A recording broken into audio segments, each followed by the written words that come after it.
I do this to an extent too, is taking that content that you've posted first on your own blog site, because that is your point of authority.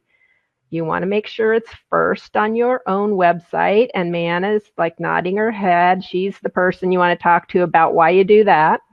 But then you can say, look at, okay, LinkedIn recently introduced their LinkedIn publishing platform.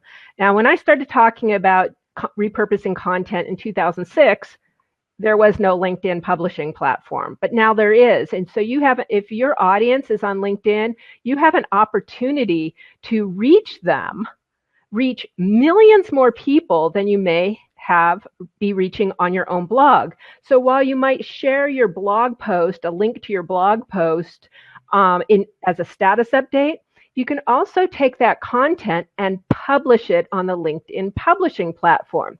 Now, because your LinkedIn audience is a little bit different, you might want to tweak it a bit. You might want to tweak the headline or the title of the article. You might want to put up a different image to represent that post. It's maybe more business-like. You might want to add a video to it. So content repurposing is about taking that core piece of content that you've created and then looking at how you can modify it to reach a new audience on a different platform, republishing it as something new on that platform. I do want to interrupt you one quick second there while it's on my mind. If people are worried about duplicate content, Mark Traphagen did his own test because he's got a pretty big following there on LinkedIn as well. And there is no duplication penalty by it. Google listed both in SERPs with no penalty. And actually, his LinkedIn one fared better than the blog post. So don't worry about duplicate content or SEO issues. Yeah, well, that's something that's been a myth for a long time, according to what I've read from Google people too. It's like they're looking for the most authoritative site with that content. And typically that'll be your own site, and that's why you want to publish it there first. But, LinkedIn probably has more authority than your own blog site. So, hey, if people go find your content on LinkedIn, cool.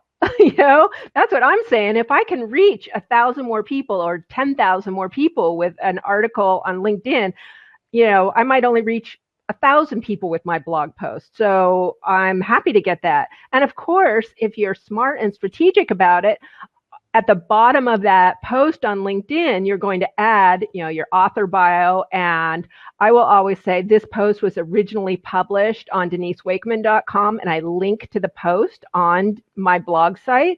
And I might say, if you like more content like this, and I might link to the category or another post like that's on my blog. So there are ways to move people from LinkedIn to my blog site. So that's one way. Right. And answering that question from Nina, yes, identical. It can be identical. But what Denise is saying here is because it's a different sort of audience of business owners, you might want to tweak it a little bit, but you can do identical.